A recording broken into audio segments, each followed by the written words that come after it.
Bienvenue dans le plus grand parc attractif de Guadeloupe à Sainte-Anne, Karukéraland. Le parc Karucoco vous accueille pour des moments de détente, de sensations, de confort et de formidables moments conviviaux. Le parc de Karucoco, impasse des Sapotilles, route de Delair à Sainte-Anne. Karukéraland, c'est aussi Karucoco Lodge, des appartements d'exception à proximité du parc. Piscine, jacuzzi, jardin privatif, des espaces accueillants avec une décoration hors du commun. Des moments de détente uniques en Guadeloupe. Réservez dès maintenant votre séjour sans plus attendre. Guadeloupe, actualité. Et notez qu'à compter de lundi prochain, donc, le port du masque ne sera plus obligatoire dans les établissements scolaires. Inutile de dire que les petits ont hâte d'en finir après plus d'un an à supporter les désagréments de ce masque 8 heures par jour à 30 degrés et 80% d'humidité. Un grand sacrifice pour des enfants très peu touchés par le Covid. Nous sommes partis à votre rencontre, savoir ce que vous pensez de l'arrêt justement de cette mesure. Les réponses. À partir de lundi, le masque ne sera plus obligatoire dans les établissements scolaires. Qu'est-ce que vous en pensez? Moi je suis content parce que j'en ai marre de porter ça, ça me saoule. Bon, ça suit les cours des choses. Je ne sais pas si c'est forcément une bonne chose. Moi je trouve que c'est cool parce que comme ça on pourra mieux respirer. Et je pense que petit à petit il faut bien que ça revienne à la normale. On sait très bien que les jeunes ils font pas forcément attention. Après je pense que libre à chacun par rapport à la fragilité des uns et des autres de maintenir ou pas. En fonction de l'évolution, si ça va, on retire les masques, il n'y a pas de problème. C'est vrai que ça fait un moment qu'ils traînent avec le masque et puis il fait chaud, c'est pas forcément agréable à supporter toute une journée. C'est fatigant, c'est chiant, en plus quand tu le baisses, il y a les profs qui viennent, ils te disent le masque. Et en plus le masque ça nous mettait des boutons des fois, donc je suis assez content. Et quand tu ressors l'après-midi, tu sors de là avec un mal de tête. La chaleur, l'envie des fois se gratter. Et je pense qu'ils auraient pu aller progressivement. En tant que parent, moi j'ai eu les enfants concernés et ils ont tous les deux été touchés. Donc à mon avis, les enfants commencent à avoir une immunité. Du coup, on a hâte de l'enlever.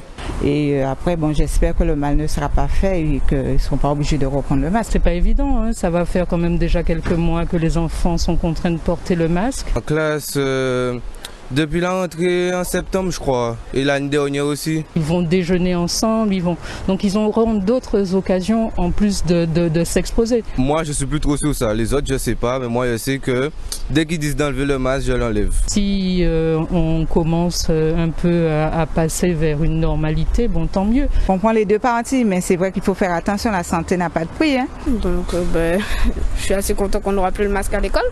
Donc lundi, tu n'auras pas de masque? Non, je n'aurai pas de masque. Un micro-trottoir signé Stanley Manicor et Maxime Morel.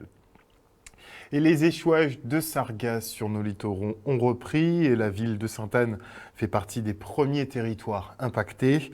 Si la municipalité opère des nettoyages réguliers pour éviter l'amoncellement d'algues, les budgets alloués par l'État restent insuffisants. On fait le point avec Christian Baptiste, maire de la ville de Sainte-Anne. Le ramassage se fait. C'est vrai, à cause du week-end de Pâques, évidemment, il y a eu une petite suspension parce que, évidemment, les ouvriers aussi, ils ont leur famille. Mais le ramassage a repris depuis mardi. Et aujourd'hui, le ramassage se fait normalement. Et donc nous sommes satisfaits là-dessus. Évidemment, on a eu une évasion massive qui fait que ça s'est un peu entassé. Je tiens à rappeler que les évasions massives, c'est surtout à partir du mois de mai, à partir du mois de mai, juin, juillet, là c'est plus compliqué. Et bien évidemment, c'est un ennui avec les odeurs. D'accord. Avec les odeurs. La nuit, surtout il y a le côté franche, et avec le vent, ça vient directement dans les domiciles. Oh là là, ça fait quelques années. Ça fait quelques années, c'est récurrent.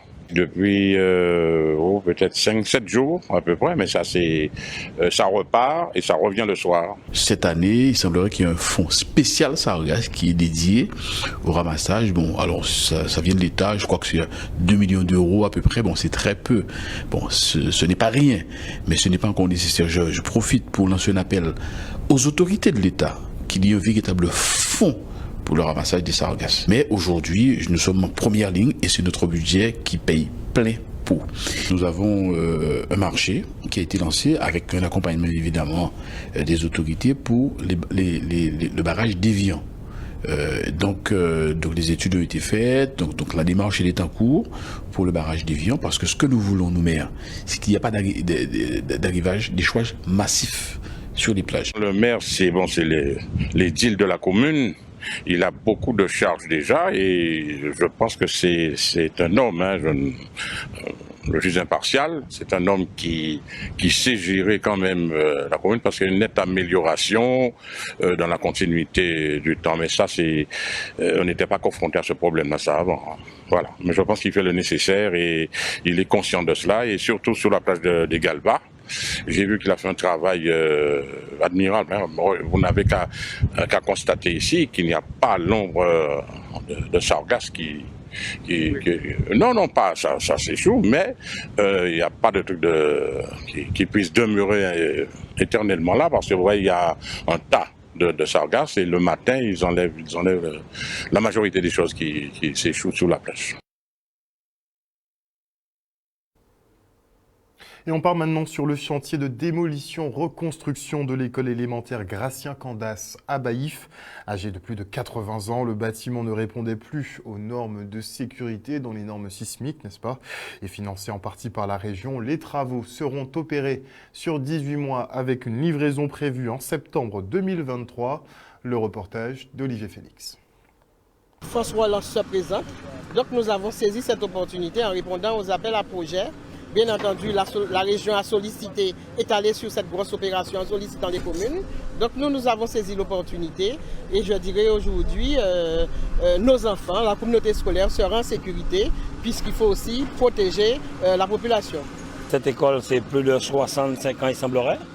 Nous avons 5 écoles que nous avons attaquées dans le cadre de Reactus, c'est 25 millions que nous avons programmés pour pouvoir reconstruire ces écoles. Et sur 18 mois, cela veut dire que ces écoles devraient être livrées en septembre 2023. Plus 5 écoles que nous avons en confortement, notamment à Vieux-Fort, que nous allons voir. Nous avons aussi, je crois, Saint-François, Marie-Galante. Comme je le dis souvent, on parle toujours souvent de la vie chère, du pouvoir d'achat. Eh bien, quand la région accompagne des communes de la Guadeloupe, c'est un plus pour la commune. Donc, le maire de la ville de Baïf, par exemple, n'aura pas à dépenser 5 millions pour reconstruire une école. La région prend en maîtrise d'ouvrage et transmet par la suite à la commune. Donc le maire pourra faire autre chose pour sa population. C'est une aide conséquente vraiment pour les communes, parce que nous nous sommes rendus compte que les communes n'auront pas les moyens et en même temps nos enfants sont en danger. Il y a des contraintes, mais on a fait un effort de communication par rapport aux riverains et on a expliqué un peu dans quelle démarche on arrivait, combien de temps on allait prendre et quels désagréments pourraient effectivement causer. Et on a fait aussi des distributions de flyers pour 200 mètres autour du chantier. C'était ce que je craignais, mais jusqu'à aujourd'hui, on n'a pas trop de soucis. Les gens se plaignaient déjà, mais rien n'avait démarré. Donc vous comprenez bien, je ne m'inquiétais pas. Et j'interpellais la région chaque jour en disant il faut nous rassurer pour que quand les gens viennent nous interpeller, qu'on ait de quoi à leur dire. Mais là, je vois que ça se passe sans problème. Et puis, vous savez, je dirais, hein, ce n'est pas dur, mais on ne peut pas avoir une omelette sans ne pas casser les œufs. Donc, les aléas, il faut que tout le monde les supporte. Hein. Donc, la rentrée se fera dans quelques jours. Donc, on va voir comment ça évolue avec la communauté scolaire et aussi avec les riverains à côté. On s'est organisé pour pouvoir terminer ces travaux de démolition durant la période des vacances, justement. Ça veut dire qu'en fin de semaine, on n'est plus là. Et on enchaîne avec la masterclass chant de Rabat Alioua, directeur artistique venu de Paris. Une occasion pour les participants de travailler leur interprétation, jeu d'acteur ou encore leurs émotions. Regardez. Alors la masterclass de Rabat Alioua, qui est l'un des directeurs de casting et metteur en scène des grosses comédies musicales de Disney comme Le Roi Lion, comme Cats, prochainement Starmania et d'autres encore. Il axe cette fois-ci sur cette masterclass sur l'expression scénique, sur l'interprétation, sur le jeu d'acteur et le travail sur les émotions, sur la gestuelle et sur l'être. Vous savez que j'ai pour habitude, moi, de faire des exercices préparatoires pour les chanteurs, parce que chanter, c'est bien, les cordes vocales fonctionnent, mais un chanteur, c'est aussi une personne sur une scène avec un physique. Et pour que cette personne puisse être armée et affronter un public, le corps doit être préparé à cela. Et donc, tout l'exercice physique que je leur propose va les aider dans leur carrière future. Ça permet de revoir pas mal de bases, de revoir des essentiels, de travailler sur le corps, de travailler sur soi, de se reconnecter à soi en profondeur, d'aller se chercher, parce que le chant, ça mobilise énormément de choses. Ça demande non seulement bien évidemment de produire des notes, etc., mais ça ne s'arrête pas là. Il y a aussi le corps qui doit s'impliquer, il y a aussi les émotions qui doivent passer, il y a une communication qui doit se mettre en place avec le public, et donc ça demande quand même de conscientiser pas mal d'éléments, pas mal de données, pas mal d'informations pour pouvoir rayonner, parce qu'après il faut pouvoir rayonner, il faut pouvoir captiver un public, et ça demande de conscientiser un certain nombre d'éléments, et cette masterclass répond absolument à tous ces besoins-là. Alors moi je suis déjà très heureux d'être ici en Guadeloupe pour la première fois, c'est un bizutage pour moi, je suis très heureux d'être ici. En plus, ma grande découverte, c'est que je me suis retrouvé avec 16 chanteuses, toutes différentes, et pour moi c'est déjà riche culturellement, parce que venant de Paris, nous avons aussi beaucoup de gens des Antilles d'ailleurs qui viennent travailler à Paris, mais là me retrouver dans le lieu avec ces 16 femmes qui veulent donc chanter et qui veulent progresser dans leur façon de chanter, et pour moi une richesse incroyable, et elles sont toutes différentes, et c'est-à-dire qu'aucune est semblable, et ce qui est hyper intéressant, parce que elles vont comme ça se créer une émulation pendant tous ces 4 jours de stage, en s'écoutant les unes les autres, en apprenant les unes des autres. La finalité, c'est aider en fait toutes les personnes qui font du chant, que ce soit en professionnel, en semi-professionnel ou en amateur, de vivre mieux leur interprétation, de faire davantage transparaître les émotions, d'être plus à l'aise, d'être en parfaite adéquation avec leur interprétation.